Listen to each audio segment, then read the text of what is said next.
Gloire à Dieu. Gloire au Seigneur Jésus. Peuple de Dieu, soyez richement bénis en ce matin.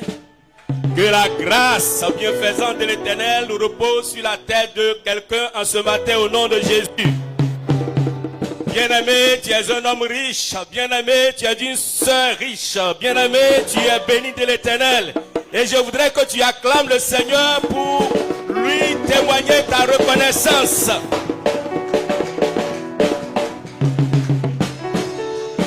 Oh bien-aimé, si tu pouvais comprendre combien alors le Seigneur est bon. La même parole qui t'a touché et qui t'a permis de devenir enfant de Dieu. Cette même parole a été prêchée à des milliers d'autres personnes, mais qui malheureusement n'ont pas accepté et qui peut-être aujourd'hui sont dans le regret et qui peut-être aujourd'hui encore sont sur la terre, mais ils sont en train de végéter. Et si toi tu as reçu la parole du Seigneur et cette parole t'a conduit jusque dans ce lieu, alors pour devenir enfant de Dieu, je voudrais que nous acclamions encore le Seigneur qui est le Dieu, le faiseur de miracles, qui a pu changer nos cœurs et qui nous a permis de devenir enfants de Dieu. Hier nous étions des rebelles, hier nous étions des vagabonds, hier nous étions des enfants difficiles, mais il a changé notre cœur et nous sommes devenus les enfants de Dieu. Il a changé notre cœur et puis nous sommes devenus aujourd'hui les citoyens du ciel. Bien-aimés, il mérite qu'on acclame ce Jésus. Il mérite qu'on acclame ce Jésus. Il peut tout faire. Il a pu changer ton cœur. Il a pu changer mon cœur. Il a fait de nous des enfants de Dieu. C'est une grâce. Soyez bénis. Alléluia. Dans le livre de Jean, au chapitre 1, il est écrit, au commencement était la parole et la parole était avec Dieu et la parole était Dieu. Elle était au commencement avec Dieu. Toutes choses ont été faites par elle et rien de ce qui a été fait n'a été fait sans elle. En elle était la vie et la vie était la lumière des hommes. La lumière luit dans les ténèbres et les ténèbres ne l'ont point reçue. Il y eut un homme envoyé de Dieu, son nom était Jean. Il vint pour servir de témoin, pour rendre témoignage à la lumière, afin que tous crussent par lui. Il n'était pas la lumière, mais il parut pour rendre témoignage à la lumière. Cette lumière était la véritable lumière qui, en venant dans le monde, éclaire tout homme. Elle était dans le monde, et le monde a été fait par elle, et le monde ne l'a point connue. Elle est venue chez les siens, et les siens ne l'ont point reçue. Verset 12 qui t'intéresse ce matin. Mais à tous ceux qui l'ont reçu, à ceux qui croient en son nom, cette a donné le pouvoir de devenir enfants de Dieu, lesquels sont nés, non du sang, ni de la volonté de la chair, ni de la volonté de l'homme, mais de Dieu. Alléluia.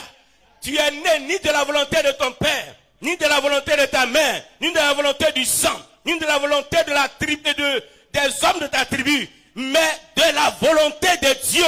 Et tu es devenu enfant de Dieu. Est-ce que tu sais ce que tu es devenu?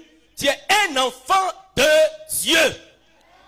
Aucun président de la République ne peut prendre de décret pour que tu deviennes un enfant de Dieu. Mais toi, tu es devenu un enfant de Dieu. Toi, un rebelle. Toi, une prostituée. Toi, un vagabond. Toi, un méchant. Il t'a transformé pour te faire devenir un enfant de Dieu. Tu es citoyen du ciel. Pour toi, il déploie les anges. Les présidents de la République, ils ont des gardes du corps qui sont limités. Mais toi comme ça, tu permets que je dise comme ça. Toi comme ça, tu as des gardes du corps. Tu as des gardes du corps. La nuit que tu dors, tu as des gardes du corps. Le jour, tu as des gardes du corps. Même quand tes enfants quittent la maison pour aller quelque part, tu as des gardes du corps pour tes enfants. Tu as des gardes du corps, ton épouse, ta maison même. Le Seigneur, il a mis des gardes pour garder ce qui est à toi.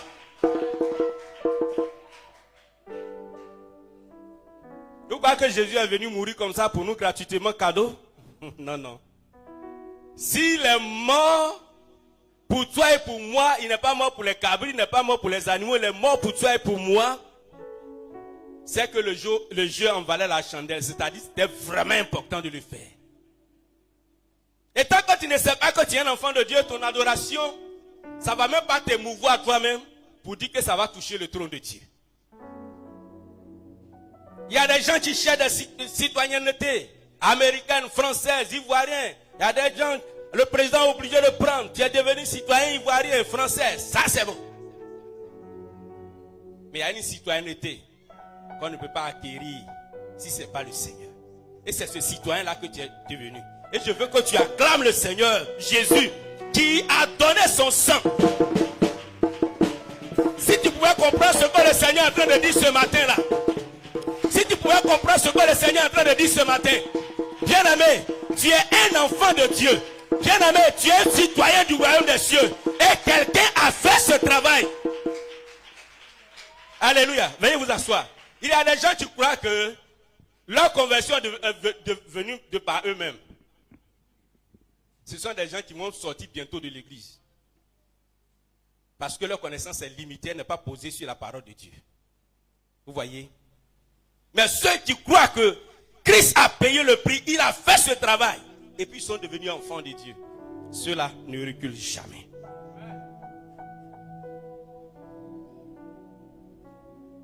Mais à tous ceux qui l'ont reçu, à ceux qui croient en son nom, elle a donné le pouvoir de devenir enfants de Dieu, lesquels sont nés non du sang, ni de la volonté de la chair, ni de la volonté de l'homme, mais de Dieu. Les autres là, qui sont toujours païens, les autres qui sont morts sans avoir reçu Christ, est-ce que la volonté de Dieu ne les a pas touchés aussi? Mais si toi, quelque chose a été fait pour que toi tu sois là, sois reconnaissant à lui. Ce matin, nous allons parler d'un thème très important, bien-aimés frères et sœurs. Ça n'a rien à voir avec notre introduction de ce matin. Le Seigneur voulait dire à quelqu'un ce matin que tu es enfant de Dieu. Ce n'est pas par ta force. C'est moi par ma volonté. Et c'est le plus grand des trésors sur la terre. Christ habitant en nous. Et je veux qu'en partant à la maison, tu te souviennes de cela. Parce que même si tu devais mourir, tu devais déposer les armes, il faut que tu sois, alors tu le fasses en restant enfant de Dieu. Le thème que nous allons traiter ce matin est celui-ci. Et si quelqu'un prend note, je le dévoile maintenant. Notre travail comme héritage à préserver dans le Seigneur. Je reprends, notre travail comme héritage à préserver dans le Seigneur. Bien-aimés frères et sœurs, le mercredi nous étions ici et nous avons parlé de un autre pan de l'héritage que Dieu donne à ses enfants, c'était la réussite scolaire. Et je vous avais demandé quel est ce parent qui peut être content si ses enfants échouent. En parlant ici, je me dis que nous tous, nous mettons nos enfants à l'école. Parce que l'école est une lumière. Et nous avons vu que il n'y a personne qui peut avoir une adoration parfaite avec Dieu en voyant ses enfants échouer, ses enfants vagabonder, ses enfants alors en train de traîner.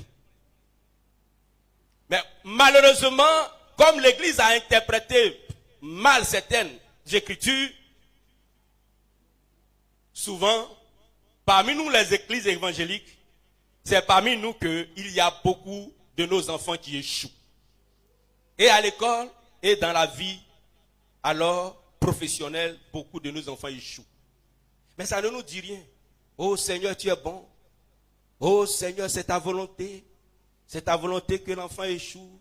Parce que si ça n'a pas arrivé, si tu n'as pas permis, ça ne peut pas arriver. Ainsi de suite. Parce que nous laissons nos enfants, nous ne les poussons pas à étudier. Et quand nous avons beaucoup fait, nous avons acheté les jolis cartables, nous avons acheté tous les livres, nous avons acheté tout ce qu'il faut. Et puis maintenant, les enfants sont laissés pour compte. Qu'on les suive ou pas, ça c'est pas notre travail. Or nous savons qu'un enfant sans tuteur, il ne réussit jamais. C'est pourquoi il est enfant. Quand il sera mature, il n'aura plus de tuteur. Parce qu'il n'aura plus de tuteur, là il sera mature. Mais pendant qu'il est enfant, il a besoin de tutoyer, c'est le père, la mère ou celui alors chez qui il habite. Donc c'est nous qui devons les canaliser. Parce qu'en les canalisant, quand ils vont réussir à l'école, quand ils vont réussir dans la vie professionnelle, dans la vie sociale, on va voir que alors mission accomplie.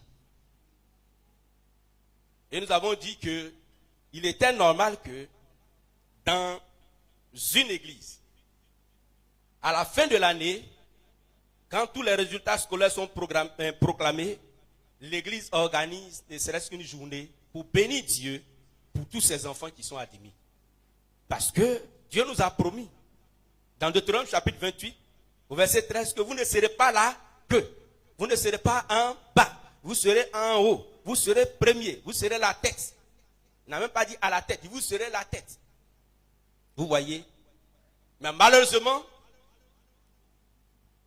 toi qui m'écoutes, si tu fais le constat, l'église à laquelle tu appartiens, c'est pas ça. Il y a plus d'échecs. Et c'est généralement les enfants des autres, qu'on appelle païens ou bien qui sont fétichards ou qui sont autre chose. C'est eux qui arrivent à aller de l'avant parce que leurs parents ont mis du sérieux. Or, comme Dieu est un Dieu juste, alors Dieu permet que ceux-là soient admis. Nous avons aussi dit que souvent nous parlons de la grâce de Dieu. On ne pousse pas l'enfant à étudier, on dit non, le Seigneur va faire. Et ça, c'est un très mauvais message biblique que nous donnons à nos enfants. Nous leur disons, oui, la grâce de Dieu est là. C'est quand l'enfant a fini d'étudier, quand il a fini de déployer tous ses efforts, c'est maintenant le parent va appeler la grâce de Dieu. Mais si d'emblée tu mets ça devant lui, non, Jésus va faire, va te révéler le sujet, Jésus va faire. Tu es en train de tuer l'enfant. Alors, bien-aimés frères et sœurs, ce matin, nous allons continuer dans la même veine. Parler de l'héritage. Si la dernière fois, nous avons parlé de la réussite scolaire, l'insertion professionnelle comme héritage aux enfants, ce matin, nous allons parler du travail. Du travail. Le Seigneur Jésus nous a laissé le travail comme héritage. Yahweh a laissé le travail comme héritage au peuple d'Israël. Bien-aimés, je reprends le thème, notre travail comme héritage à préserver dans le Seigneur.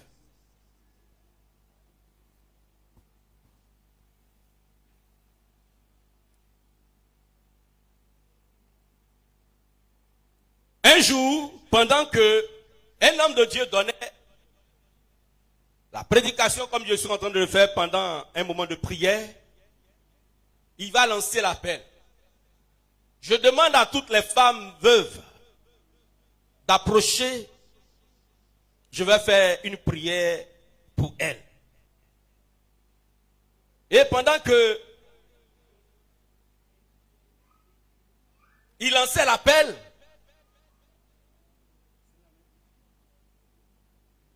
une maman était assise sur le banc avec son mari.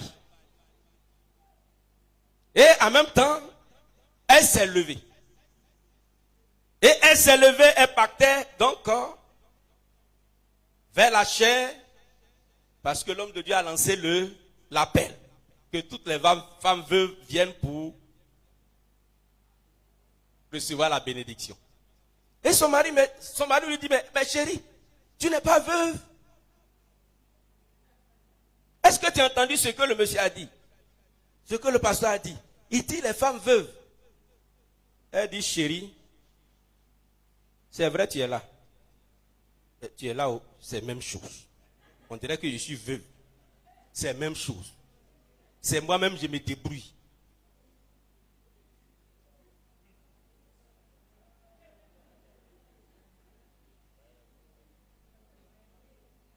Est-ce qu'il n'y a pas de femmes veuves comme ça dans l'église aujourd'hui? Je n'ai pas entendu ma réponse. Est-ce qu'il y a des femmes veuves comme ça dans l'église aussi? Chacun se défend. Et c'est la réalité, bien-aimés frères et sœurs. Elle manquait de tout comme une femme veuve. Pourtant, il y a quelqu'un qui est là comme son mari. Et cet homme avait pour défaut qu'il n'avait pas de travail. Il ne faisait rien. Il comptait sur la grâce de Dieu.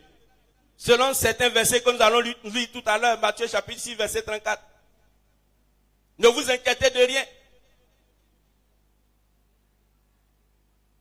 À chaque jour suffit sa peine. C'est comme ça qu'on interprète les choses. Non? Nous, les chrétiens évangéliques, nos grands-parents, ils ont gâté. Donc, nous, on a pris cet héritage de la mauvaise interprétation dans l'église. Bien aimé, aujourd'hui, ce que nous trouvons beaucoup dans l'église, c'est les chômeurs. Quand tu cherches là où il y a des chômeurs, il y a des paresseux, il y a des vagabonds, des gens qui ne peuvent pas avoir de travail, il faut venir à l'église. Si j'ai menti, dites-moi que j'ai menti.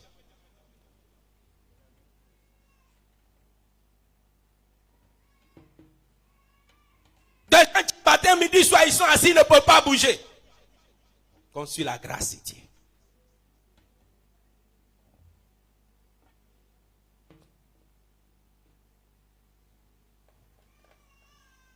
Bien-aimés, frères et sœurs,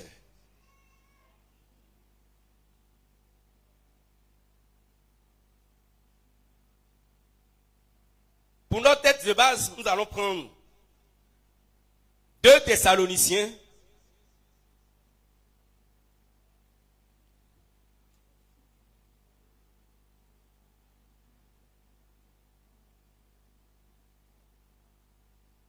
verset 10. Que nous connaissons bien déjà. 2 Thessaloniciens, chapitre 3, verset 10.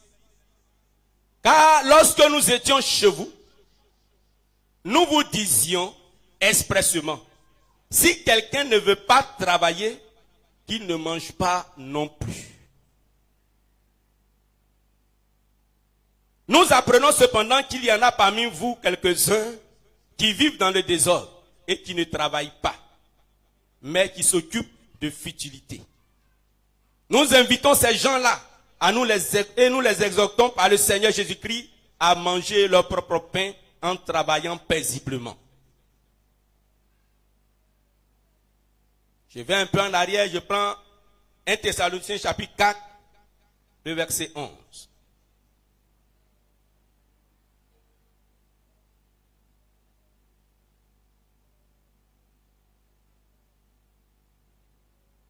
Mais nous vous exhortons, frères, à abonder toujours plus dans cet amour, verset 11, et à mettre votre honneur, à vivre tranquille, à vous occuper de vos propres affaires et à travailler de vos mains comme nous vous l'avons commandé. En sorte que vous vous conduisiez honnêtement envers ceux du dehors et que vous n'ayez besoin de personne. Ces versets de l'apôtre Paul dans le Nouveau Testament nous parlent longuement du travail.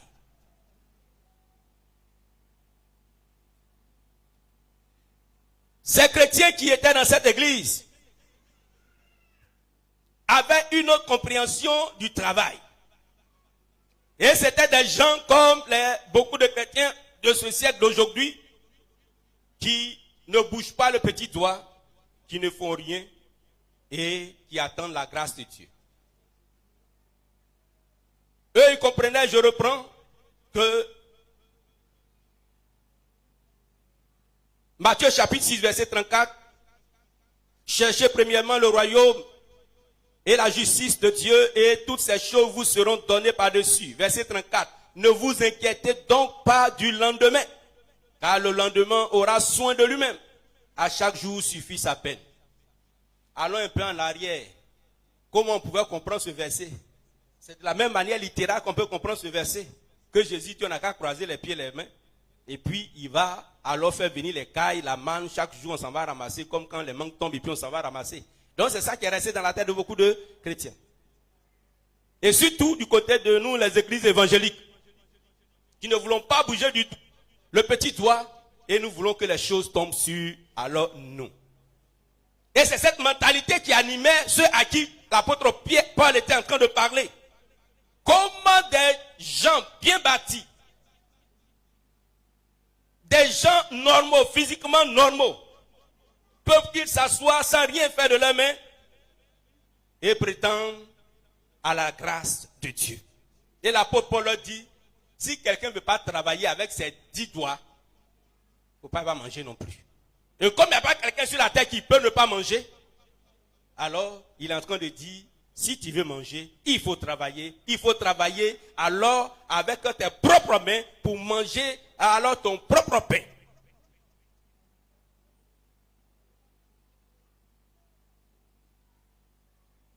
Quelle est l'œuvre de tes mains que tu peux présenter au Seigneur pour dire, bénis cette œuvre?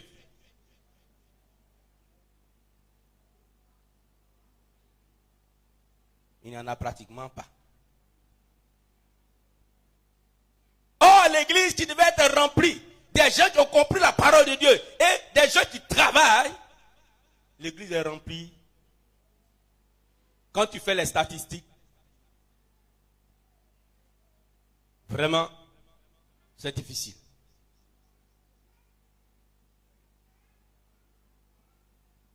Bien-aimés frères et sœurs, le travail, c'est quoi? Si je donne comme définition selon le livre du dictionnaire, le travail, c'est une activité de l'homme appliquée à la production, à la création, à l'entretien de quelque chose. Donc il y a le travail manuel qu'on fait avec la main, puis il y a le travail intellectuel professionnel.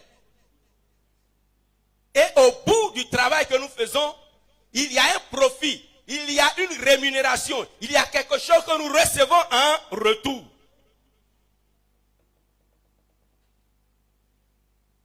C'est ça le travail. Ce n'est pas forcément être fonctionnaire, mais c'est une tâche appliquée à la production. Peut-être tu fais champ de canne à sucre, champ de cacao, champ d'EVA. Donc à la production, à la création, à l'entretien de quelque chose. Et puis au bout, il y a quelque chose que tu reçois pour réjouir, n'est-ce pas, ton cœur.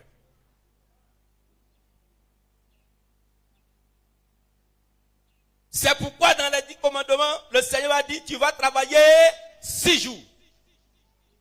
Il n'a pas dit, tu vas paresser pendant 6 jours. Il dit, tu vas travailler 6 jours. Et puis 7e, là, tu me donnes. Parce que 7e, je me suis reposé. Il faut que toi aussi, tu te reposes pour pouvoir recommencer la semaine avec plus de force et d'entrain. Notre Dieu n'est pas un Dieu des paresseux. Notre Dieu est le Dieu du travail. Il a été le premier à faire le travail. Alors, pendant la création, il a travaillé. Et il veut que l'homme que nous sommes, nous travaillons. Et encore plus, nous, Église. L'église, c'est la nouvelle création. Ce que Adam a gâté, c'est ce que Christ est venu réparer. Vous et moi, nous sommes cette nouvelle création, cette nouvelle humanité. Et le Seigneur veut que nous soyons alors des gens qui aiment le travail.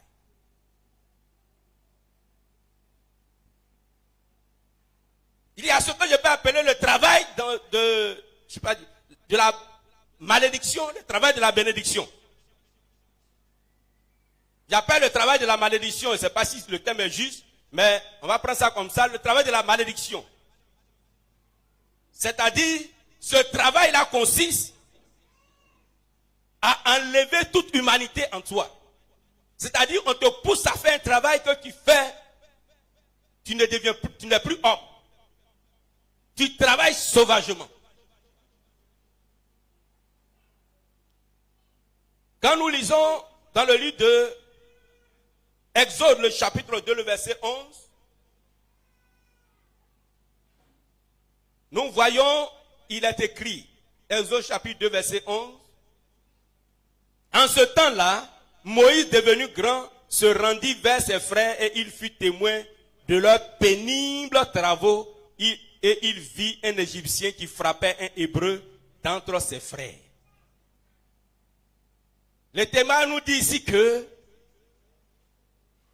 le nouveau roi qui est sur l'Égypte a réduit les enfants d'Israël à des durs travaux. Vous travaillez sans vous reposer, vous travaillez. Pendant qu'ils travaillent, il y en a qui meurent. Et j'appelle ça le travail de la malédiction. Parce que tu ne tires aucun plaisir, aucune joie. Et ce travail comme ça, on ne peut pas recommander ça à quelqu'un. Parce que celui qui te pousse à travailler, il veut te rendre esclave. Quand nous continuons, alors le chapitre 2, est-ce qu'il dit? Pour les réduire en esclavage. Ce n'est pas quelque chose qu'on peut recommander à quelqu'un. C'est un travail. Mais il est obligé de le faire, au prix de sa vie. Il y en a qui meurent dedans.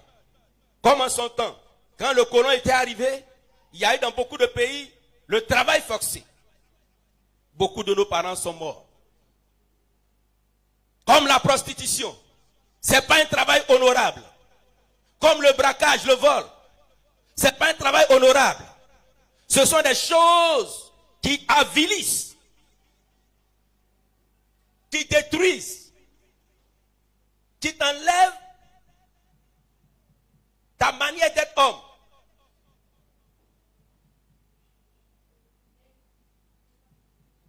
Oui, bien aimé. J'appelle ça le travail de la malédiction, de l'esclavage. Et c'est dans ça que l'ennemi a mis beaucoup de familles. Nous étions en train de dire la dernière fois que les bénédictions que le Seigneur a données à l'homme, elles ne sont pas simplement spirituelles, mais elles sont aussi terrestres. Quand l'apôtre Pierre a dit, Seigneur, nous avons tout abandonné, alors qu'est-ce que nous recevons en retour? Le Seigneur lui a dit, il n'y a personne qui va me suivre et qui ne va pas recevoir tout ce qu'il a laissé pour me suivre.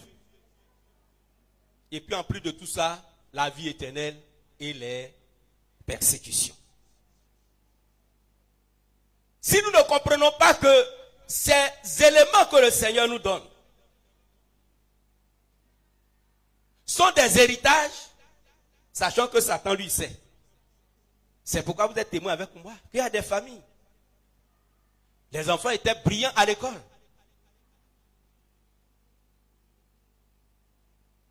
C'était les meilleurs majeurs de leur classe, de leur promotion.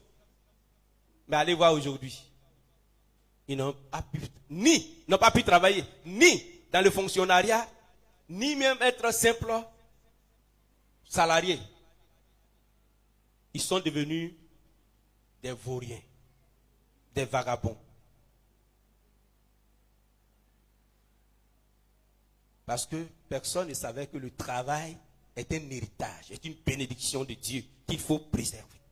Que c'est le Seigneur même qui demande à l'homme de travailler. Ils étaient excellents à l'école. Ils sont arrivés où?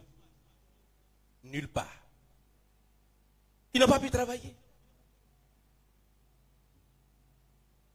Et c'est un esprit. Parce que la malédiction, c'est un esprit qui suit cet homme. Il y a des gens même qui ont eu du travail.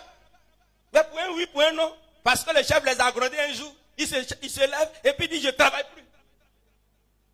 Pendant qu'il paraît que ce n'est pas ton histoire. Pourquoi je suis venu en retard? Il parle sur moi comme ça. Lui, c'est vrai, tu es le chef, mais tu es petit comme ça. Et moi, ici, tu parles sur moi comme ça. Mais je ne travaille plus. Et des gens comme ça, ils ont laissé le travail. Parce qu'ils avaient un salaire. Pour un non, comme ça. C'est une malédiction, bien aimés frères et sœurs. Sache que si tu es dans une seule famille, là, c'est des choses à prendre au sérieux. Il ne faut pas venir t'asseoir pour dire, moi, je suis en Jésus, ça ne fait plus rien. Tu veux ouvrir tes yeux d'abord, tu prends conscience, et quand tu vas lutter, le reste va suivre.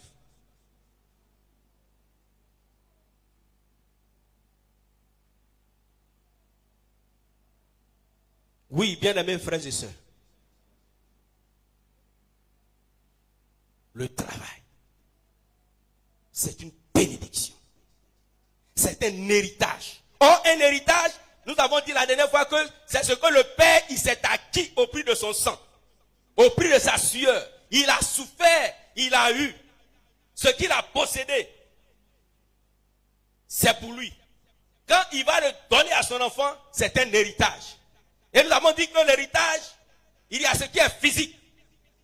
Mais derrière, il y a le spirituel. C'est pourquoi quand ton parent est païen et qu'il meurt, que tu dois prendre ton héritage, le champ, un paille, une cantine, quelque chose de lui, prie bien, parce que tu prends ce qui est physique, mais sois sûr que tu vas prendre, si tu veux pas, tu vas prendre aussi ce qui est spirituel.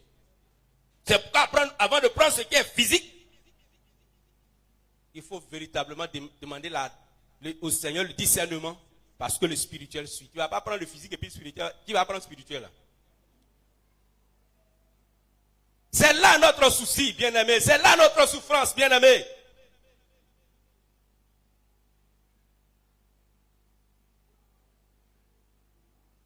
Tes parents avaient l'argent en son temps. Vous êtes devenus quoi aujourd'hui? Tes parents avaient voiture. Tes parents, leurs yeux étaient ouverts. Pour nous qui sommes les Africains. Ou alors le colon est venu. Il y a des familles qui ont marché avec le colon, dont leurs yeux étaient ouverts tôt. Mais vous êtes où aujourd'hui? Il y a des parents, leur papa avait voiture, il voyageait en avion, il faisait tout. Vous êtes où aujourd'hui? C'est une malédiction.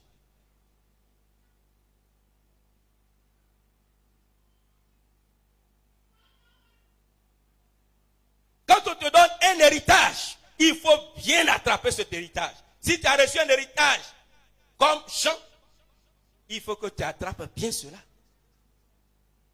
Si tu as reçu un héritage, il faut que tu attrapes bien cela. Mais aujourd'hui, nos églises sont remplies de gens pauvres, des gens malheureux, des gens... Même aujourd'hui, même quand ils vont mourir, on ne sait pas. Ils n'ont même pas pu laisser l'air qu'on respire comme héritage à leurs enfants.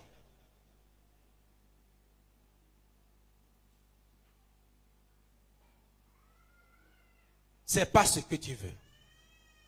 Nous avons vu la dernière fois que la réussite scolaire de nos enfants, les sections professionnelles de nos enfants, c'est-à-dire quand nos enfants travaillent, cela fait partie de l'adoration de Dieu. Cela donne la fierté à notre Dieu. C'est ce que le Seigneur veut. Quand on dit adorer Dieu, il y a ce qu'on chante dans le micro. Il y a les paroles, il y a les chants.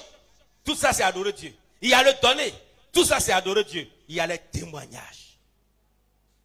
Il y a les actes. Ah, église, là, les enfants réussissent beaucoup à l'école là-bas. Hein? Ah, l'église, là, les gens, quand ils travaillent là-bas, hein? C'est le Seigneur qui est glorifié. Nous venons à l'église, c'est pourquoi? Si nous devons venir à l'église et pour rester dans la même position qu'il est, c'est qu'il y a un travail à faire sur notre vie, bien aimés frères. Donc je disais qu'il y a ce travail de ce que j'appelle malédiction. Parce que celui qui te soumet à cela, son objectif, c'est de te déshumaniser. C'est-à-dire, on ne te voit pas comme homme. C'est ce que tu étais hier, c'est ce que tes parents étaient hier. Quand tu es venu, il faut que cela change. Pour que ceux qui vont naître de toi maintenant, et aussi, puissent suivre ce que le Seigneur alors a donné. Le travail. Nous devons préserver cela. C'était dans la main de tes parents. Cela leur a échappé. Parce que l'ennemi a pris. Quand nos parents faisaient la libation, ils versaient l'eau, ils parlaient à la terre. Ils versent l'eau, et puis ils parlent. On dit quoi? Ils parlent aux ancêtres, ils versent l'eau. Qu'est-ce qu'il est en train de faire? Oh, mon fils n'a qu'à avoir travail. Oh, mon fils n'a qu'à réussir à l'école. Oh, entends. C'est qui l'adore là? C'est le diable. C'est le diable. Parce qu'il n'a pas trouvé le vrai Dieu. Donc Satan récupère ça et puis fait ce qu'il veut maintenant. Que mes enfants soient mariés. Ah, oui, toi que j'ai adoré là. Vraiment, mes enfants là, il ne faut pas les laisser. Il faut les marier. Toutes ces choses-là. Ce sont des paroles. C'est dans l'administration qu'on dit les écrits, les paroles s'en vont. Sinon, dans le spirituel, les paroles restent. Dans l'administration, on dit les écrits restent, les paroles s'envolent. Mais dans le spirituel, c'est les deux. L'écrit reste, la parole reste. Et vos parents vous ont vendu. Travail tu cherches. Ça est déjà quelque part, sous un mendier. Ton permis de conduire, ça est quelque part, dans un sac à main d'une vieille sorcière quelque part accroché. Ton mariage et de tes enfants, ça est quelque part, alors sous la terre quelque part. Parce que ton propre père ou ta propre mère a versé l'eau, là où l'a versé, dans cet hôtel-là.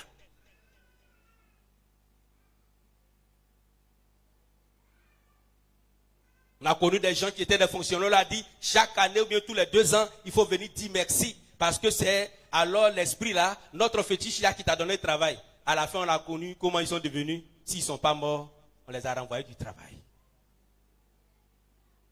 Ils sont devenus des vagabonds. Bien-aimés, l'héritage du travail que Dieu nous donne, nous devons le préserver.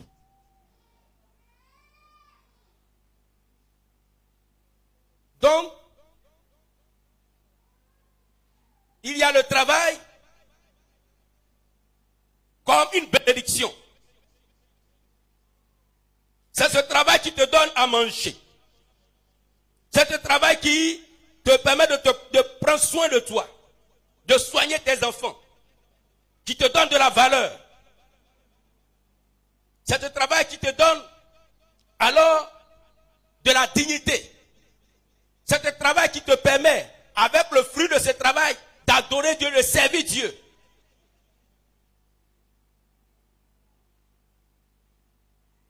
Ça, c'est le vrai travail que tu dois alors posséder. Parce que tu n'es esclave de personne, mais tu le fais avec joie. Oui, bien-aimé, le travail est indispensable à l'homme. Nous le savons, le travail éloigne l'ennui, le vice et le besoin. Nous savons ces choses. Quand quelqu'un travaille là, il y a des choses dans la vie là, il ne fait plus. Mais quelqu'un qui est vagabond, il est sans emploi, il traîne, il peut tout faire, surtout ce qui est mauvais. Quelqu'un qui travaille, il n'est plus ennuyé, il est occupé.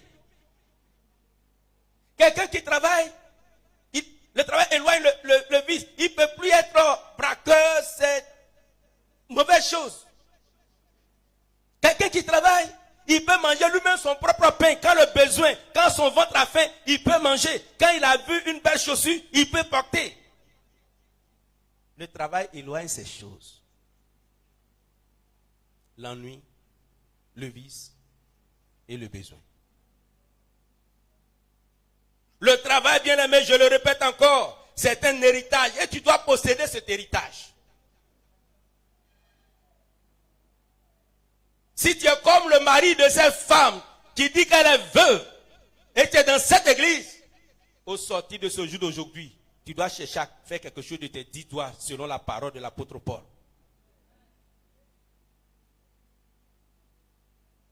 Un homme qui n'arrive pas à manger correctement, tu attends quoi? Une femme qui n'arrive pas à manger correctement, tu attends quoi? Bien-aimés frères et sœurs, c'est-à-dire ce qu'on fait là, ça ne nous suffit pas. C'est malheureux. Le travail est une source de bénédiction pour l'homme, pour la société dans laquelle il vit et pour son église. Imaginons que tout le monde, nous sommes une centaine aujourd'hui, et chacun a un travail bon, un travail qui lui donne à manger. Et il est à l'aise. Donc, que l'église, ça ne va pas réjaillir sur l'église.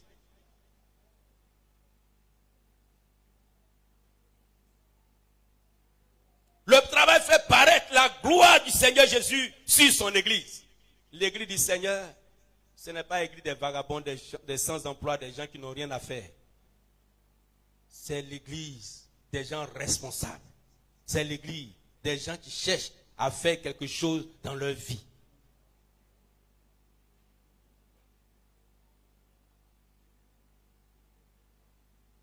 Le travail stimule l'envie chez les autres à se joindre à votre église.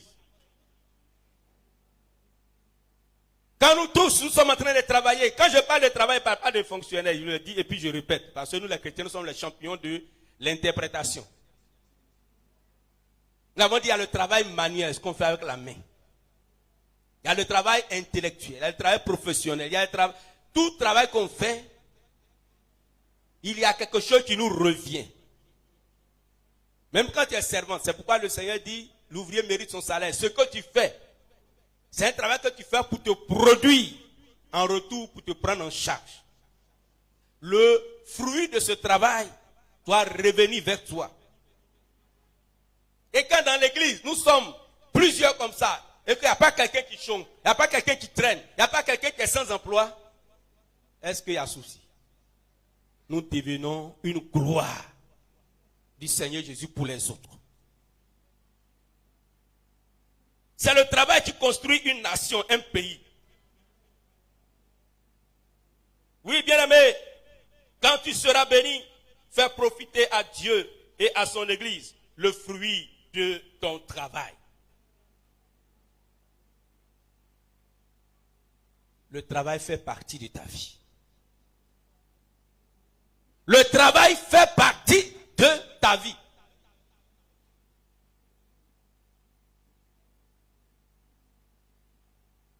Il n'y a pas toi-même et puis il n'y a pas ton travail à part. C'est pourquoi quand quelqu'un n'a pas un travail, comme ce témoignage que je viens de rendre, vous voyez, il n'est plus homme. Il y a quelque chose qui manque. Depuis la création, Dieu insiste que l'homme travaille. Dieu n'a jamais voulu alors la paresse.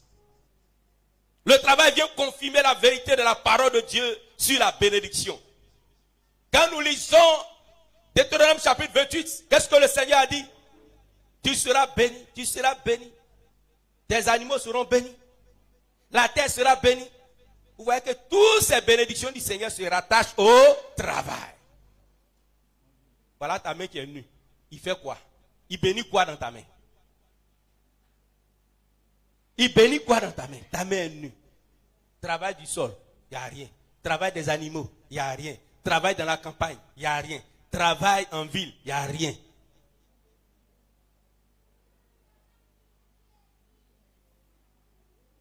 Il s'arrête quoi? Il s'appuie sur quoi pour te bénir? Seigneur, bénis-moi. D'accord, il te bénit. Il s'appuie sur quoi pour te bénir?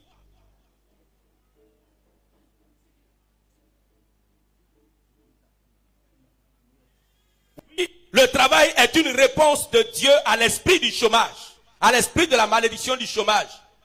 Quand Dieu te donne un travail, il est en train de dire, malédiction qui était dans vos familles, je viens de mettre fin. Donc, cet héritage du travail-là, prends ça en compte. On ne dilapide pas un héritage. Quand nous lisons l'histoire du fils prodigue, qu'est-ce que le jeune frère a dit? Papa,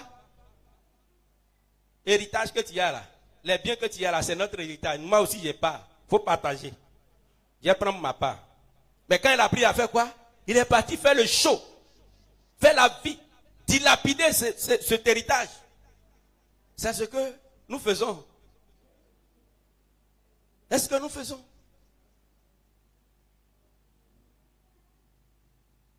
Dans votre famille, le travail vous a échappé. Aujourd'hui, tu es un paresseux notoire. Une paresseuse notoire.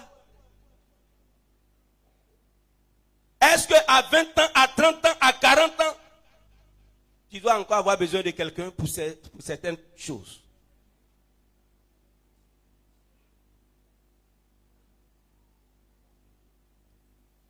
Le travail grandit l'église de Christ. Le travail consolide les liens du foyer, bien-aimés frères et sœurs. Monsieur, madame, les enfants, c'est un foyer. Mais pour que le foyer tienne, le travail compte beaucoup.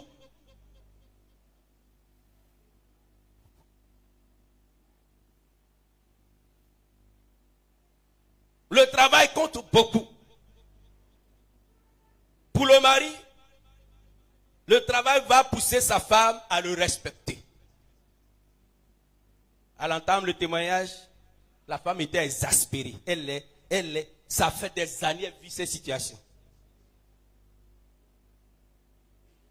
Lui, il est là pour faire enfant seulement.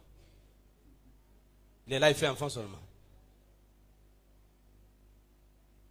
Quand tu travailles, parce que tu travailles, ton épouse est obligée de te respecter. Mais quand tu es un garçon, tu ne travailles pas. Nous l'avons dit en haut que le travail fait partie de l'homme. D'ailleurs, dans le jargon, on dit la beauté d'un garçon, c'est le travail. C'est pas ça? On dit quand un garçon est joli, c'est qu'il travaille. Sinon, même si sa figure est comme un monstre, c'est pas ça on regarde. Mais s'il travaille, c'est que c'est un beau garçon. Donc, toi, garçon, quand tu travailles, cela impose le respect. Ton respect envers ton épouse. Ton époux va te respecter. Et si tu ne travailles pas, ce respect va diminuer. Pour ne pas dire que ça va disparaître. C'est la même chose. Dans le foyer, si la femme travaille, le mari voit l'importance de sa femme.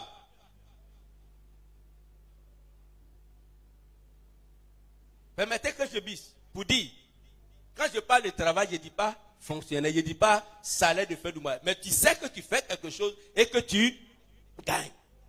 Dans nos pays africains, là même, souvent même les gens de métier, ils touchent plus que ceux qui disent qu'ils sont fonctionnaires, puisque l'argent c'est au jour le jour. Et puis personne ne met de charge sur toi, comme le fonctionnaire dans nos pays africains. Parce qu'on dit, oh mon fils là il travaille, ma fille là travaille. Donc tous les problèmes, tous les petits paracétamol, c'est toi qui vas payer. Or toi on ne te considère pas. Mais cependant tu es en train de faire une source de richesse en un comme ça. Donc quand toi femme tu travailles, ton mari, monsieur ton mari, ton amour là, ça sera beaucoup dans son cœur. Il va te respecter. Il va te chérir davantage. Parce qu'il sait que ma femme, elle n'est pas paresseuse. Il ne faut pas rester là faire seulement enfant. Quand tu accouches, tu t'en vas prendre encore, tu fais. Tu accouches, tu t'en vas prendre encore, tu fais. C'est pas ça. Non seulement il faut faire ça, mais il faut que tu travailles. Femme, il faut que tu travailles. Femme paresseuse, c'est une maladie, c'est pas bon. C'est la femme qui tient le foyer. Monsieur peut prendre son argent, s'occuper de tout. Mais parce que tu ne travailles pas, il sera en colère pour rien contre toi. Ne reste pas là, à tendre la main. Ne reste pas là, fais quelque chose. Bien-aimée sœur, c'est pour toi ce message ce matin. Fais quelque chose. Tu as de l'honneur, tu as de la dignité en tant que femme. La Bible dit, je t'envoie vers le Proverbe chapitre 31. Proverbe chapitre 31. Et nous lisons la parole de Dieu. Alors femme, fais quelque chose. L'amour que monsieur a sera encore plus grand. Sinon, tu vas pousser monsieur à mourir très tôt. Quand c'est lui qui fait tout, il va mourir très tôt. Il y a un proverbe qui dit, quand l'arbre, le fruit est trop mûr sur une seule branche, la branche se casse. Si tu laisses ton mari faire tout, sache que tu es en train de préparer ton veuvage. Il va mourir trop tôt de soucis et de stress. Et puis ce que tu ne voulais pas, maintenant tu seras là en train de souffrir toi seul. Il y a des femmes, quand on dit allons au champ, le champ là est loin, oh. Yeah. Jusqu'à l'écran. Yeah. Le champ là est loin, oh.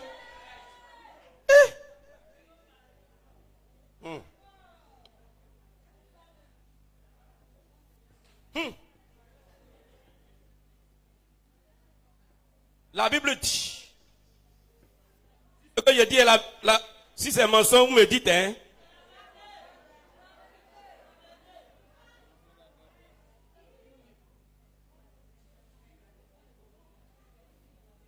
Le Proverbe chapitre 31 nous parle alors de la femme vertueuse. Et je crois que les femmes, on aura un enseignement, un séminaire sur ça. Les femmes vertueuses. Je prends le verset 26.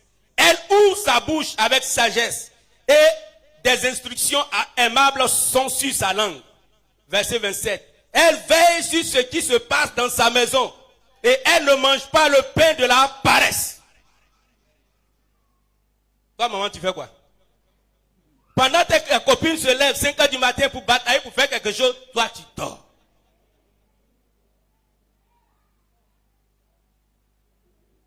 Tu manges le pain de la paresse. Tu ne fais rien. Après, c'est pour procher pour se déplacer ses problèmes. Même quand la musique va venir, Christophe va venir, il faut regarder dans mon dos, il y a la musique qui est derrière moi. On est tellement gros que le bras n'arrive même plus derrière.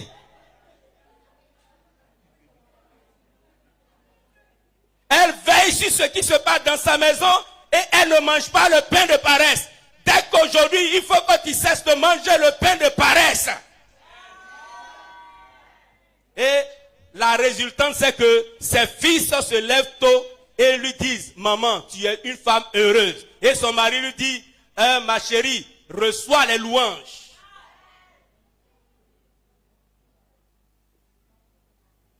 Après, c'est pour dire, non, mon mari là, il m'aime plus. Ça, comme tu ne fais plus de travail là, ça parce qu'il ne t'aime pas, mais il m'énerve. C'est tout. C'est pas parce qu'amour est fini, mais tu l'énerves, tu es paresseuse. C'est pas toi, jeune fille comme ça, qui prenait, il tremblait sur lui. C'est pas toi, il voit aujourd'hui. C'est le jour et la nuit. Donc il faut que ça change. Le travail fait partie de ton héritage. Et il faut que tu possèdes cet héritage. Parce qu'en faisant ça, toi aussi tu es en train de donner quelque chose aux enfants que vous êtes en train de faire. Parce que une fille hérite de sa mère. Quand toi aussi tu es paresseuse, malgré les jolis enfants que vous faites, ta fille sera aussi paresseuse.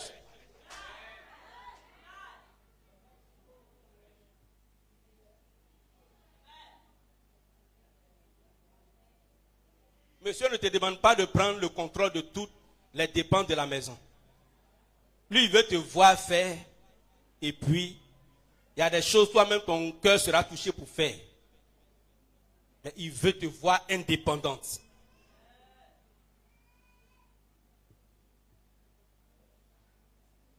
Les enfants ont du respect pour le père quand le père travaille. Il y a des pères qui ne font rien. Et puis ils veulent que les enfants les respectent. Ils vont te respecter où?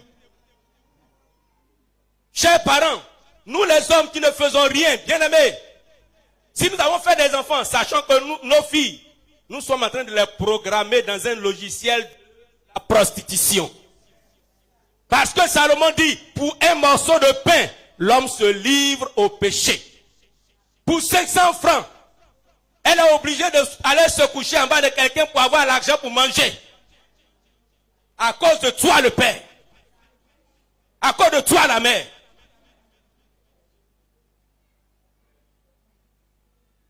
Bien-aimés frères et sœurs. Quand l'église est remplie de personnes comme ça, je m'en vais vous dire, une église où les gens ne travaillent pas, cette église est appelée à disparaître.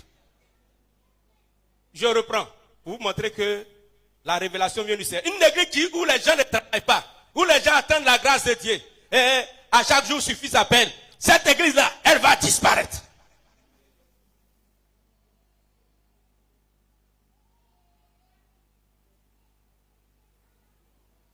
Des gens sueurs ne sont jamais sur eux. Et puis quand ils sont malades, ils croient que c'est maladie. C'est pas maladie, c'est maladie de paresse. C'est qu'ils sont ensemble demain. C'est maladie de paresse. Toi, garçon, sueur doit sortir sur toi. Ton odeur, parce qu'on sait que tu travailles. Les garçons sortent sur toi. Bon, je peux comprendre. Il y a des gens qui ont bureau climatisé. Ça, je ne peux pas. Vous qui nous écoutez, sachez que nous, en Afrique, nos réalités ne sont pas pareilles à vos réalités. Souvent, vous êtes dans les bureaux climatisés. C'est avec portable, on travaille, il n'y a pas de problème. Mais rentrez dans la révélation de la prédication, de la parole de la prédication. Voilà, pour pouvoir comprendre ce que le Seigneur veut dire. Nous, en Afrique, ici, là, on ne travaille pas dans le bureau. Nous, c'est généralement au champ. Donc, nous, c'est nos petits travaux. On est au marché, on travaille, on est au salon, on est à la mécanique, dans les ateliers. Voilà, c'est comme ça qu'on gagne notre petit pain généralement. Donc, c'est par rapport à ça qu'on parle. Donc, quand vous recevez le message, alors traduisez le message dans votre environnement socio-culturel et professionnel. Donc, chers parents, quand nous ne travaillons pas, nous exposons nos enfants à de vilaines choses. Nous l'avons dit une fois, que ce que le père fait, l'enfant doit faire aussi. Jésus était menuisier parce que Joseph, son père adoptif, était menuisier. C'est tout. C'est là qu'il a grandi, c'est tout. Maintenant, on peut interpréter le reste. Donc, c'est ce que nous, les parents, nous faisons. C'est ça qui pousse les enfants, alors aussi, à nous imiter. Et après, quand l'enfant imite son père, il devient encore plus grand que son père. Et c'est comme ça que ça se passe. Le travail élève le travailleur. Parce que quand tu travailles, c'est comme une marche. On ne travaille pas par aller derrière. On monte. Aujourd'hui, je suis là. Demain, je monte. Tout à l'heure, quand j'étais là-bas, Madame Ézéchiel m'a appelé. Elle me dit, tonton, bénis Dieu pour moi, parce que je viens d'avoir de la promotion. Mon concours professionnel a marché. Mon concours professionnel a marché. Je deviens anesthésiste parmi les sages-femmes. Alors je deviens anesthésiste. Je monte en grade.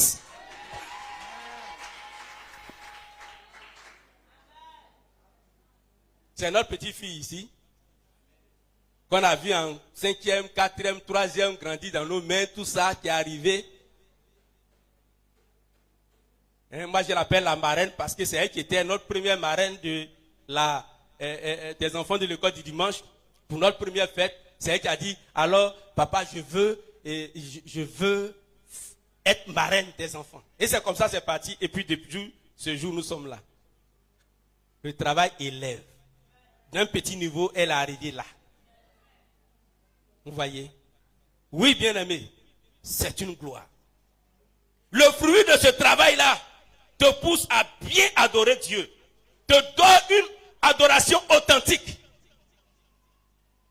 Vous savez qu'on ne peut pas venir à l'église. On ne peut pas adorer Dieu sans les choses de nos mains. Vous voyez?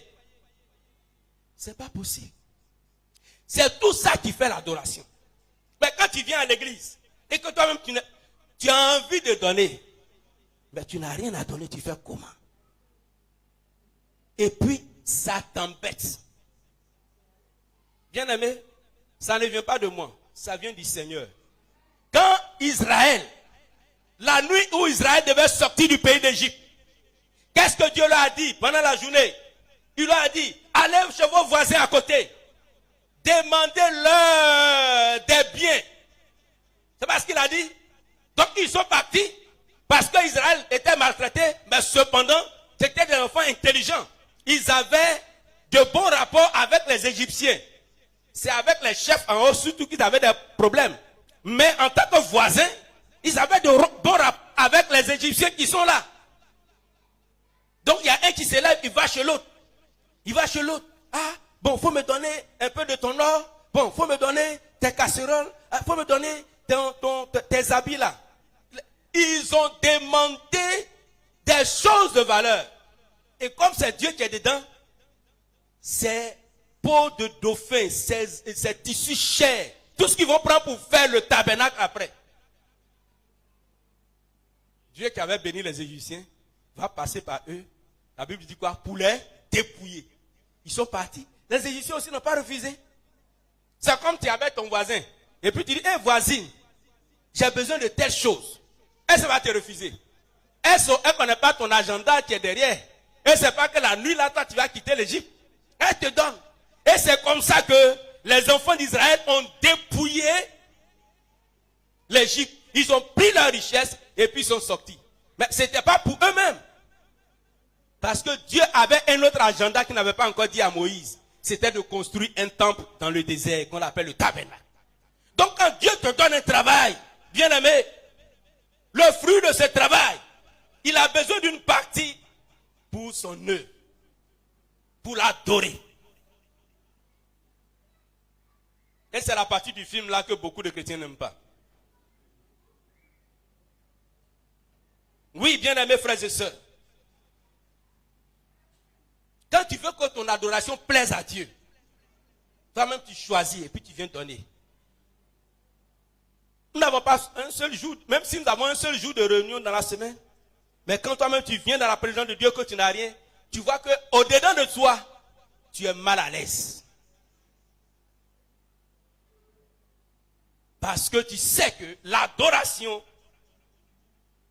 émane aussi du donner. Alors, bien-aimés frères et sœurs,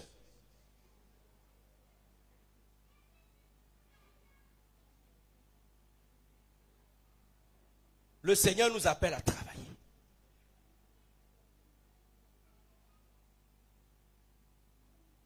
Tu dois demander au Seigneur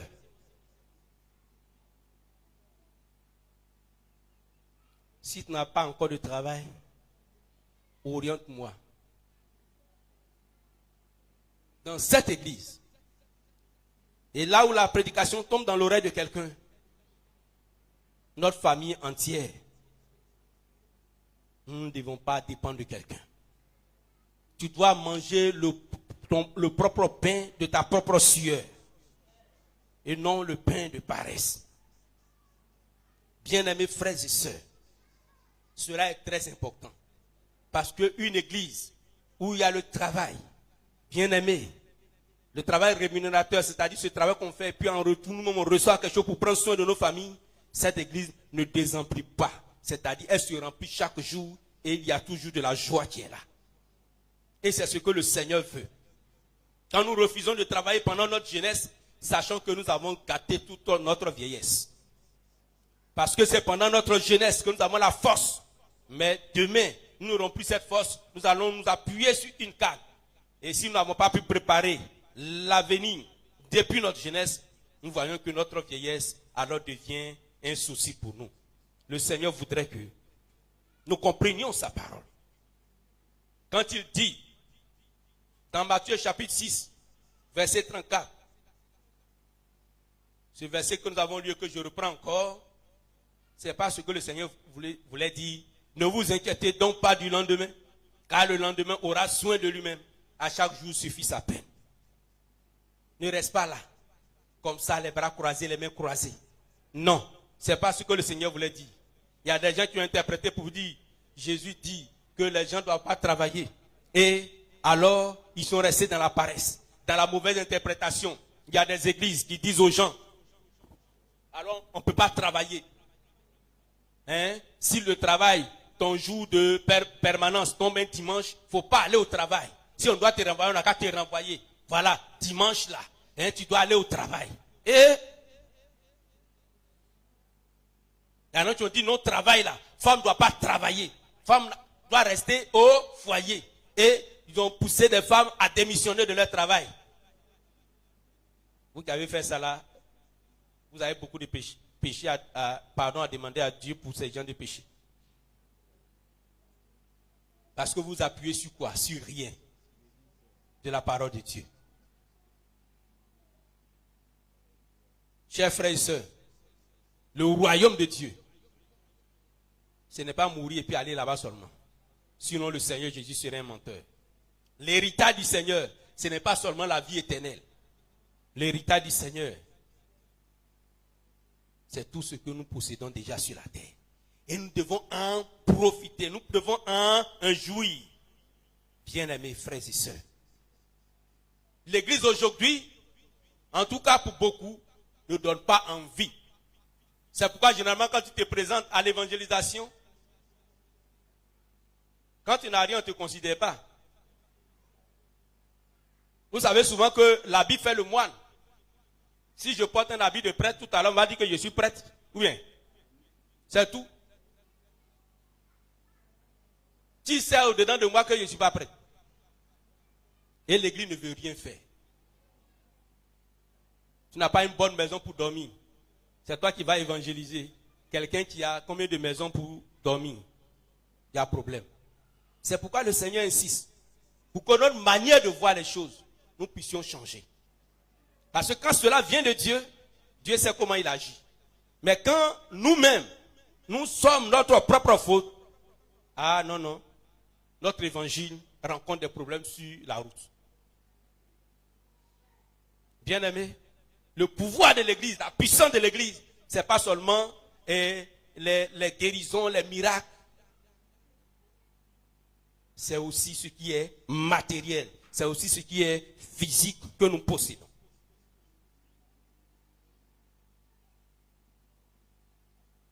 L'héritage a échappé à votre famille. L'héritage du travail a échappé à votre famille. Mais il faut que le Seigneur mette les pendules à l'heure. Il faut que le Seigneur règle ce qu'il doit régler. Il faut que le Seigneur restaure toutes choses pour toi. Parce que tu es un enfant de Dieu. Comme nous l'avons vu dans ta, parce que tu es un enfant de Dieu, tu dois bénéficier alors du travail que de l'héritage du travail que Dieu. C'est pas toi qui crées. Dieu a déjà disposé. À nous de rentrer dedans. Mais comme l'esprit de la paresse est là, bien de mes souvenirs, nous laissons les choses que Dieu nous a données nous échapper. Alors ce matin, nous allons baisser la tête et réfléchir.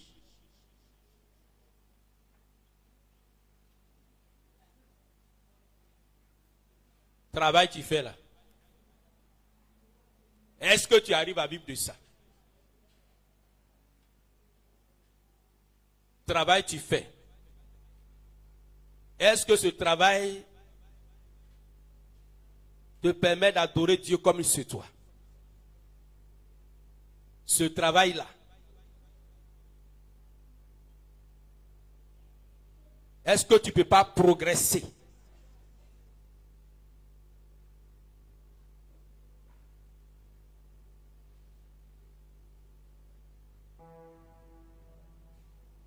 Bien-aimés, réfléchissons. Réfléchissons. Est-ce qu'il y a quelqu'un dans cette salle qui peut dire, moi je n'ai pas reçu l'héritage du travail de la part de Dieu?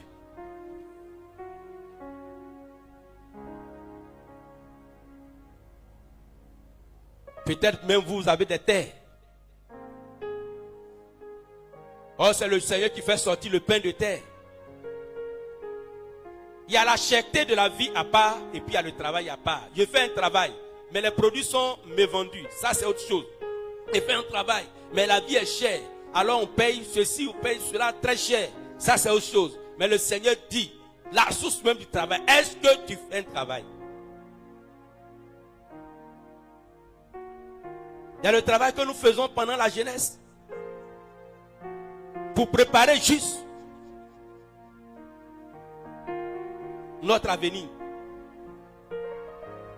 Quand vous voyez les footballeurs, est-ce qu'ils peuvent jouer au ballon jusqu'à 40 ans? Généralement jusqu'à 35 ans et puis s'arrêtent. S'ils sont partis trop loin. Mais de 18 ans à 35 ans, le peu de temps qu'ils ont passé, c'est ce qu'ils vont prendre pour préparer le reste de leur vieillesse.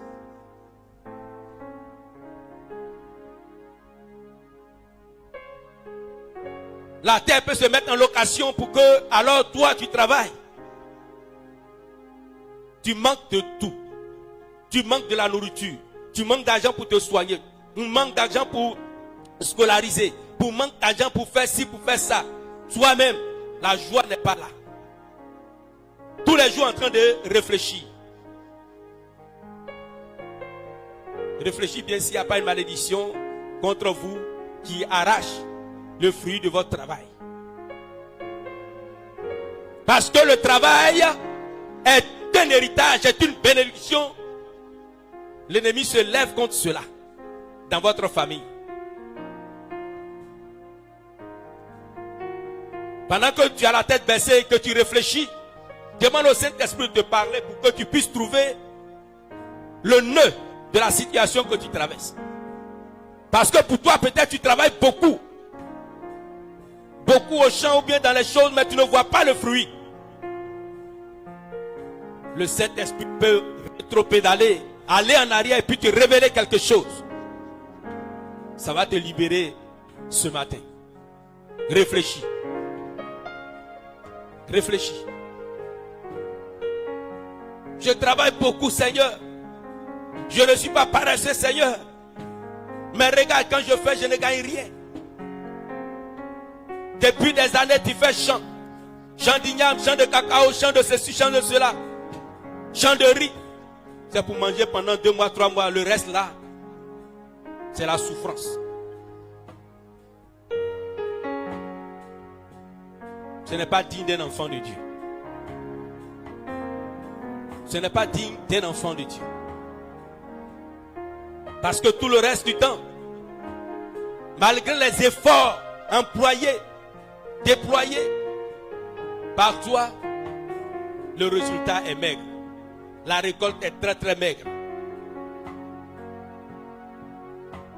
Est-ce que l'héritage du travail n'a pas été volé? Est-ce que l'héritage du travail n'est pas enfoui quelque part? Est-ce que tes parents ou toi-même, dans ton ignorance hier, tu n'as pas entré, tu n'as pas vendu, tu n'as pas troqué, tu n'as pas alors donné l'héritage du travail pour toi-même ou tes enfants à quelqu'un d'autre?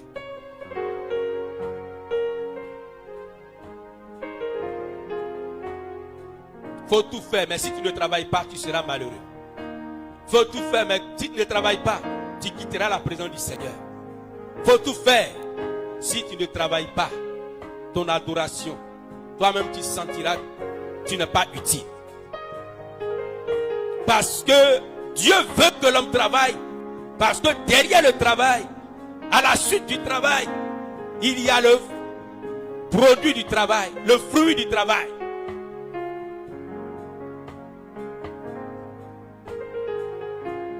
Parce que tout travail produit l'abondance.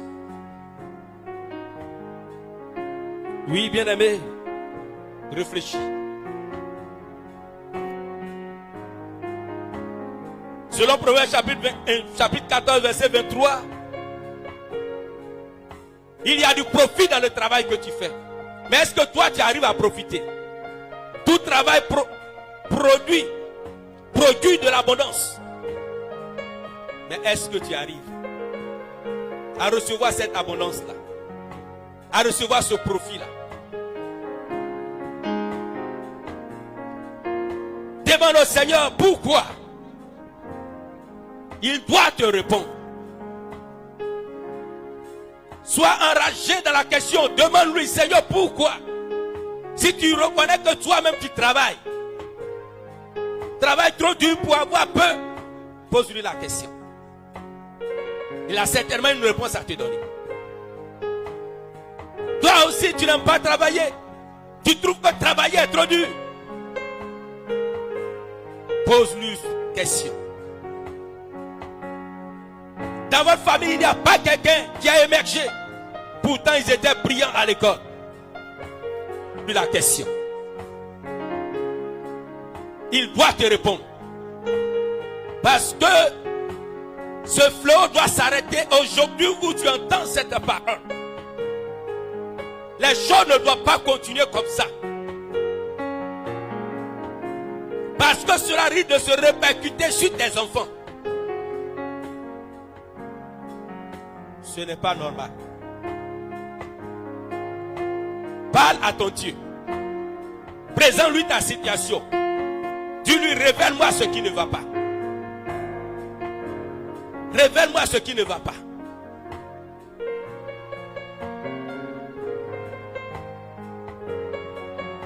Révèle-moi ce qui ne va pas.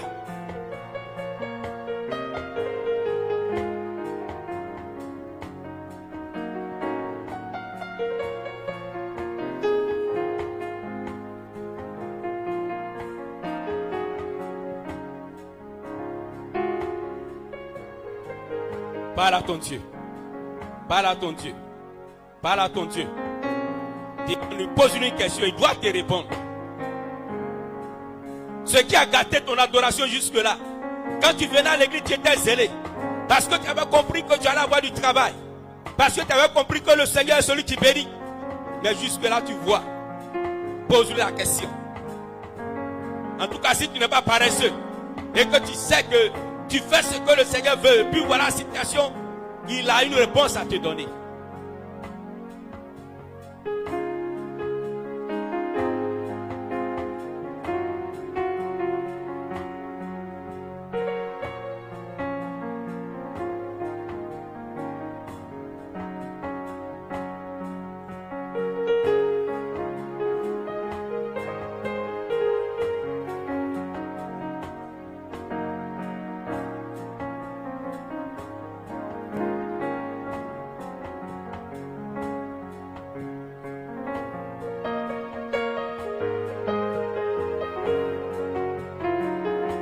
Pose la question à Dieu. Bien-aimé, il faille que Dieu te réponde.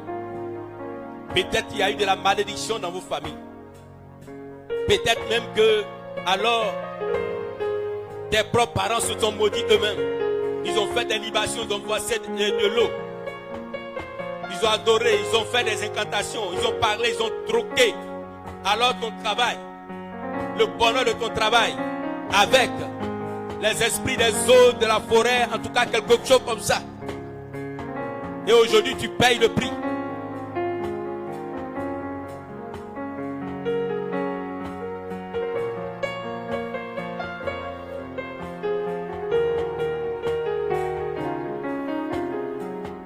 Peut-être tes parents aussi ont fait du mal.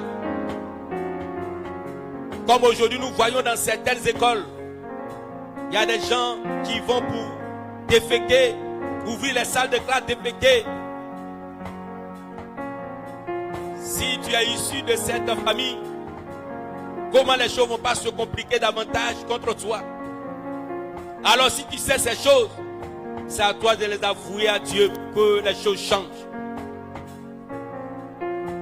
Sinon le travail, c'est un héritage.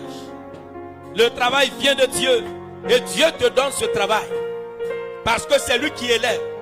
Parce que c'est lui qui distribue les richesses. Le travail est dans sa main, il t'a donné. Maintenant, tu en fais quoi? Parle à ton Dieu bien-aimé.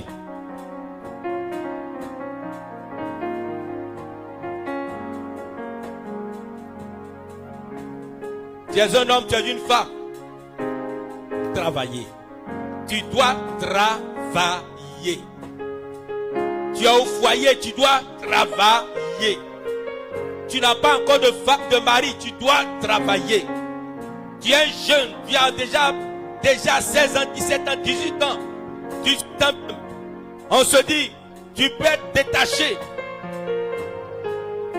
pour être un adulte, un adolescent mûr. C'est pourquoi dans nos différents pays, à partir de 18 ans, on se dit que tu peux prendre une décision pour faire même les votes pendant les élections. Donc tu peux prendre une décision. Il y a des gens, même dans le fonctionnariat, peuvent travailler à partir de 18 ans. Quand tu as 18 ans, tu dors encore chez ton père. Tu as 20 ans, tu dors encore chez ton père. Tu as 25 ans, 30 ans. Et tu crois que c'est une bénédiction pour toi? Si ça ne te révolte pas, bien-aimé, sache que quelque chose manque à ta vie. Un éclairage manque à ta vie. C'est pas à ces âges-là. Tu dois encore dépendre. Tu peux ne pas tout avoir aujourd'hui. Mais ce que tu dois avoir absolument, c'est que tu as un travail qui te permet de te prendre en compte tant ce peu. Même si ce n'est pas dans la totalité de tes besoins. Un travail qui te garantit ton demain, ton avenir, ta vieillesse.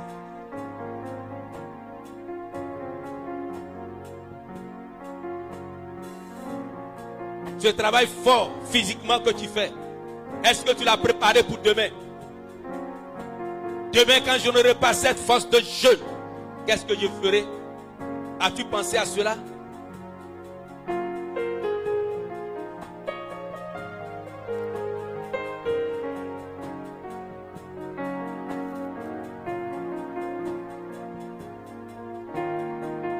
Le Seigneur veut que tu prennes conscience.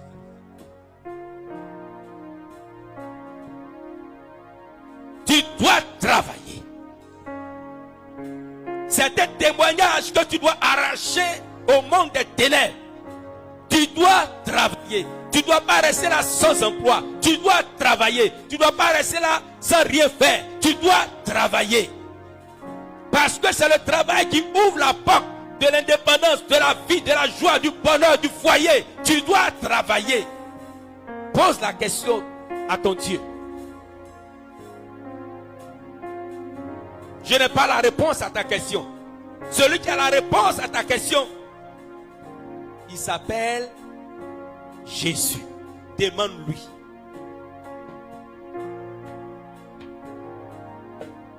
Qu'est-ce qui s'est passé avec tes parents?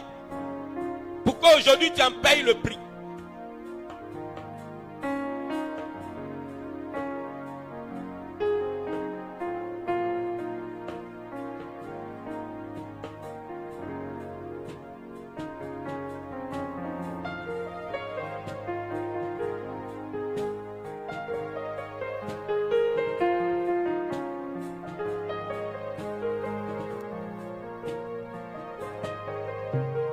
Je te répète, même au foyer,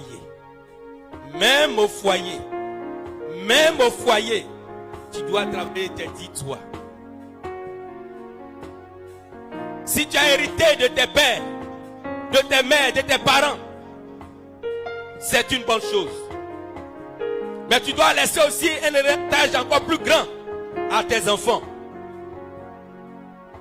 Entretiens ce que tu as reçu de tes parents et augmente. Parce que la Bible nous dit que les temps à venir seront encore plus difficiles. Si aujourd'hui nous vivons des temps difficiles, demain les temps seront encore plus difficiles pour nos enfants. Si tu as reçu un héritage de tes pères, tu dois laisser encore meilleur.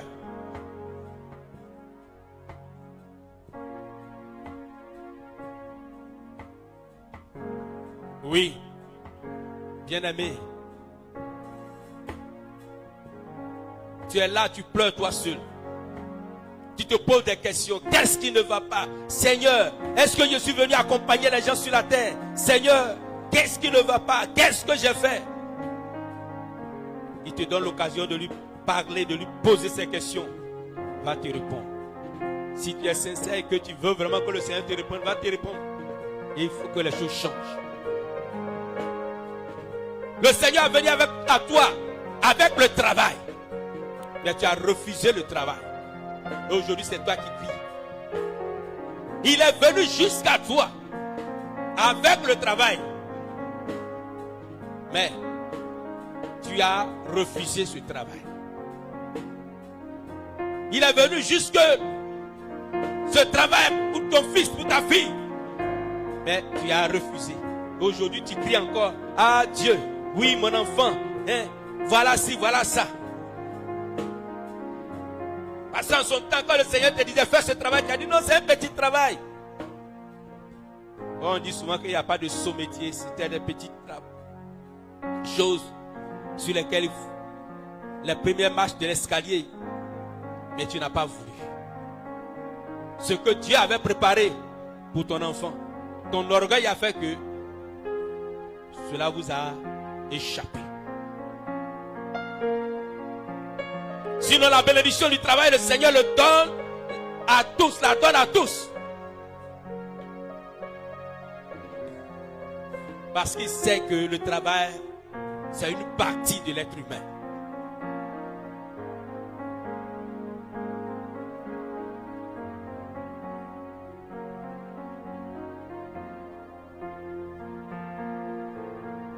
Nous allons nous tenir levés.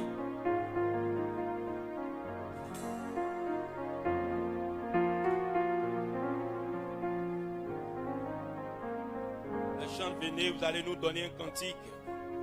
Un cantique d'abord sur la bénédiction. Nous allons remettre le travail, notre travail, le travail de nos enfants entre les mains de Dieu. Nous savons qu'il y a des gens, on les appelle pour des contrats d'embauche. Ils s'en vont, quand ils arrivent, cela leur échappe. alors qu'on les a appelés pour pouvoir avoir du travail. Maintenant qu'ils sont en face de l'employeur, cela leur échappe. Parce que les esprits sont passés par là. Parce que c'est une malédiction. Nous allons donner ce cantique pour chanter la bénédiction. Nous allons confier le travail entre les mains du Seigneur.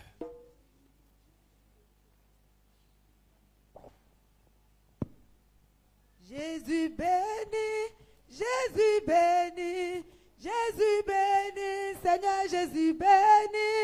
Jésus béni, Jésus béni, Jésus béni, Seigneur Jésus béni. Se tenir levé. Jésus béni, Jésus béni, Jésus béni, Seigneur Jésus béni. Jésus béni, Jésus béni, Jésus béni, Seigneur Jésus béni.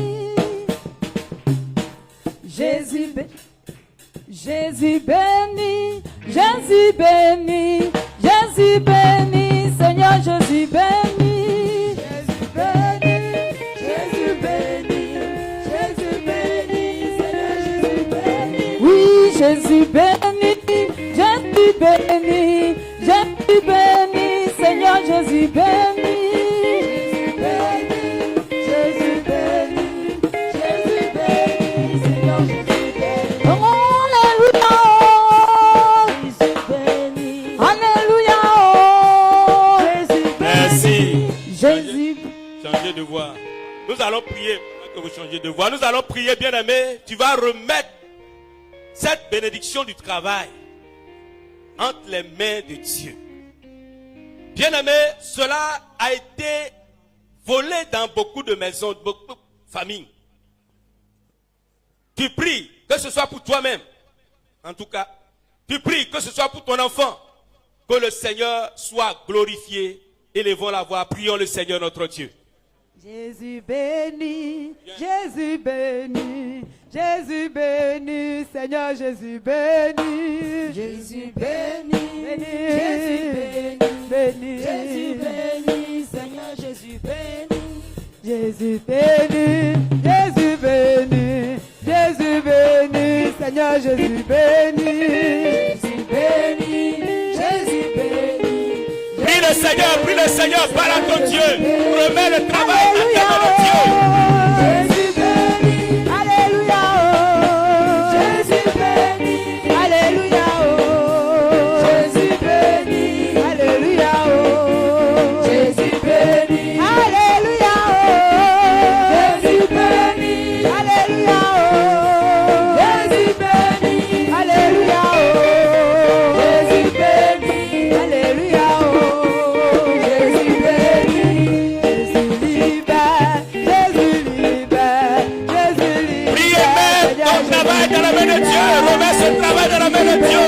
Jésus libère, Jésus libère, Seigneur Jésus libère.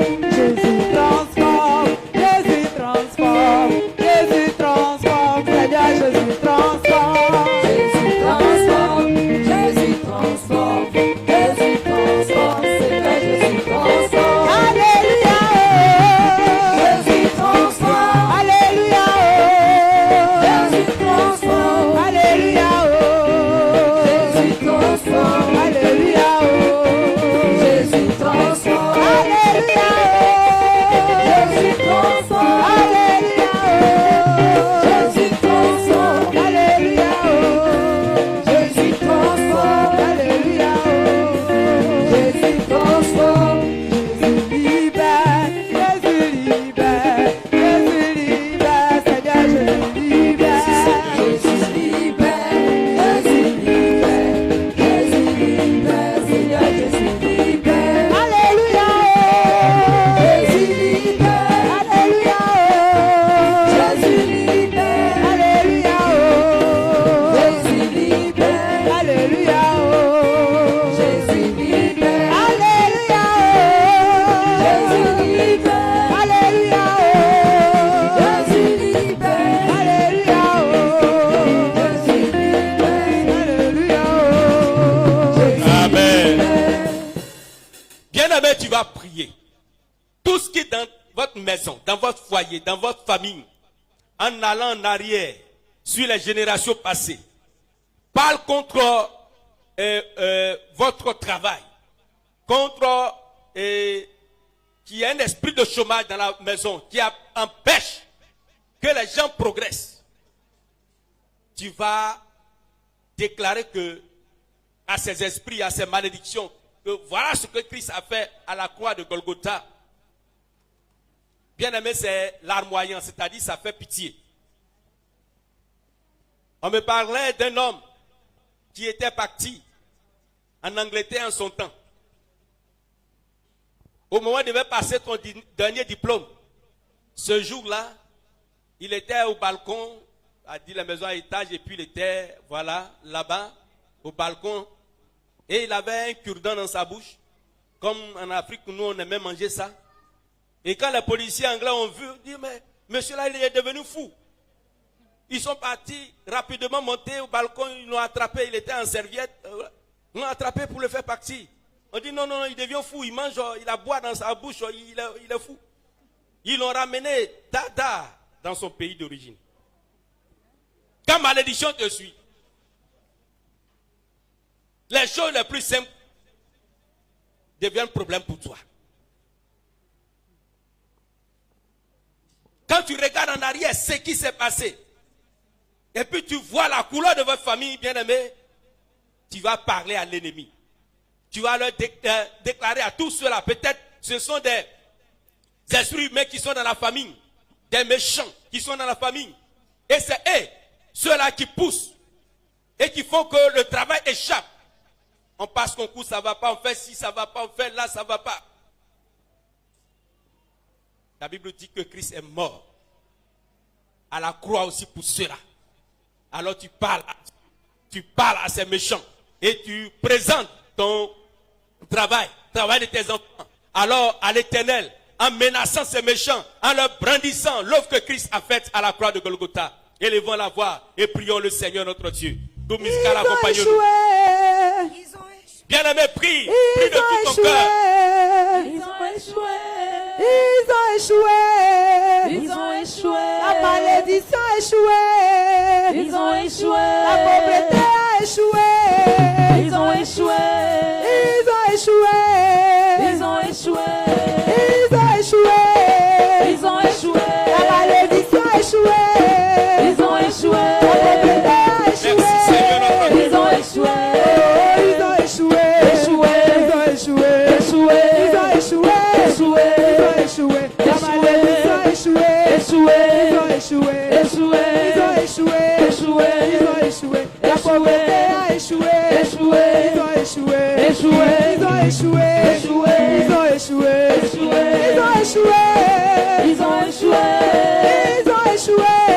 Ils ont échoué. La malédiction a échoué. Ils ont échoué. La pauvreté a échoué. Ils ont échoué. La misère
échoué.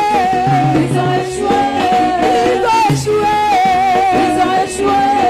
Ils ont échoué. Ils ont échoué. L'Amérique a échoué. Ils ont échoué. L'Amérique a échoué. Ils ont échoué. Ils ont échoué. Ils ont échoué. Ils ont échoué. Ils ont échoué. Merci. Ils ont échoué. Maintenant, vous allez prier aussi les chantes. Voilà. Ce qui va passer là, va venir là. Vous allez prier aussi. Bien-aimé, est-ce que tu es passé en revue ta famille?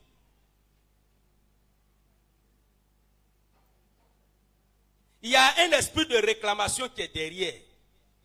On parle, pour le moment, on parle du travail.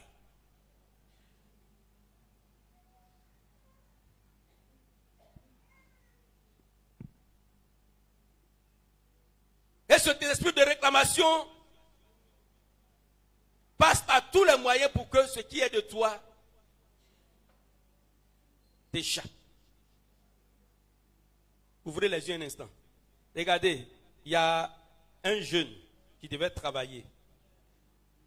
Alors, on avait lancé le rendez-vous, il devait partir. Et quand il est arrivé, comment il était habillé?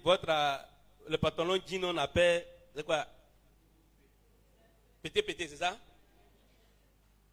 C'est ça il a porté. Et quand il est arrivé, le travail lui a échappé. Quand elle est arrivée, le travail lui a échappé. C'est un fait banal, non? Ça paraît simple, non? Mais le travail, il était capable de faire. Si je peux dire, poussé par ces esprits de famille, ou je ne sais, c'est qui est sûr, il est parti comme ça. Comme un vaurien, ça fait rien, quelqu'un qui ne mérite pas ce travail. Pour ne pas dire, c'est maudit lui-même. Et le chef dit, on ne peut pas te prendre sans ce service-là.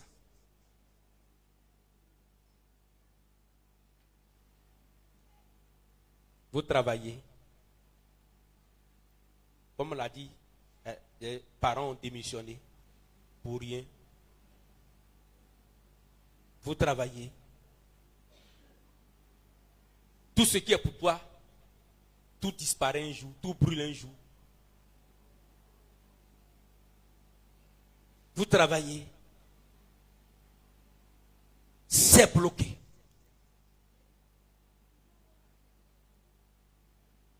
Je veux dire à quelqu'un, il ne faut pas te complaire dans ça. Ça dit, ça ne doit pas te réjouir. Je veux dire à quelqu'un, il ne faut pas que quelqu'un dise, ça c'est Dieu qui a fait. Dieu n'a rien fait.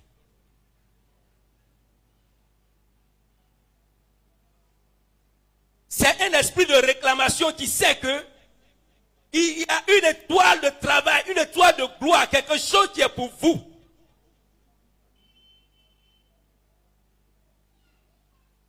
Et il passe par certaines mentalités et puis la chose vous échappe.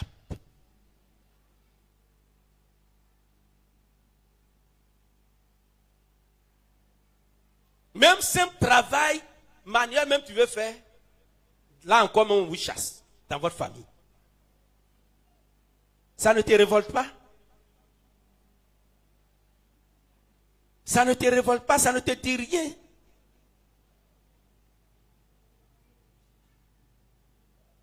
C'est le spirituel qui parle ici. Il y a un autel dans vos familles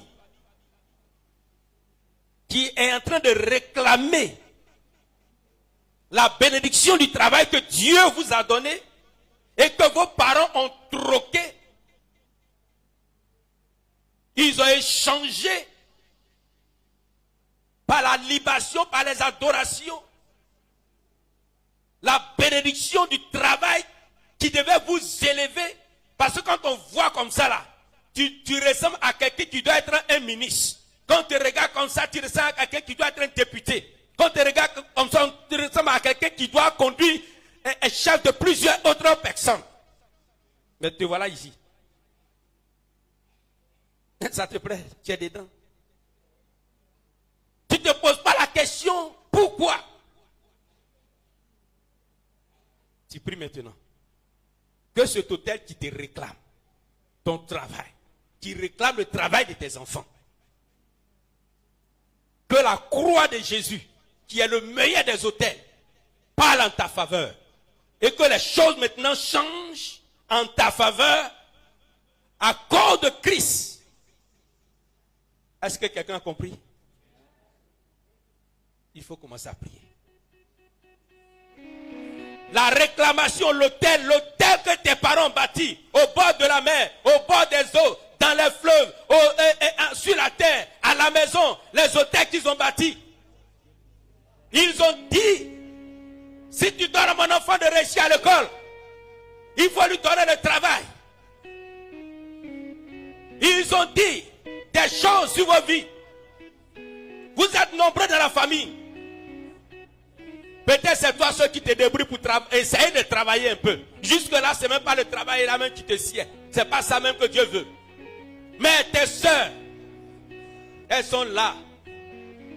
Elles se marient ici, on les divorce. Elles se marient là, on les divorce. Elles ne peuvent pas travailler. Tes frères, c'est la même chose. Tes neveux, c'est la même chose. Tes cousins, c'est la même chose. Ils savent bien parler français. Ils sont versés dans la cour. Ils ne sont rien.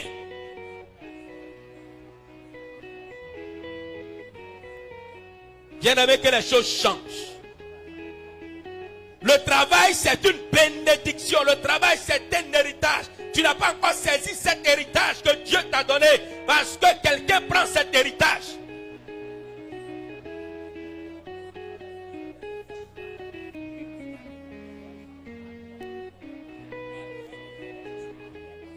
Oh Seigneur,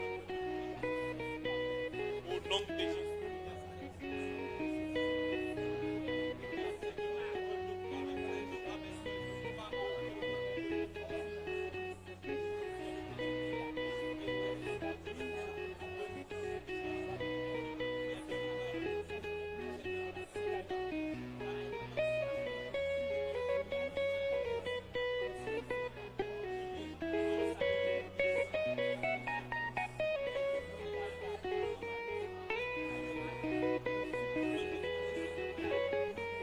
Oh Dieu de gloire, Seigneur, fais grâce.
Amen. Bien-aimé, tu vas prier.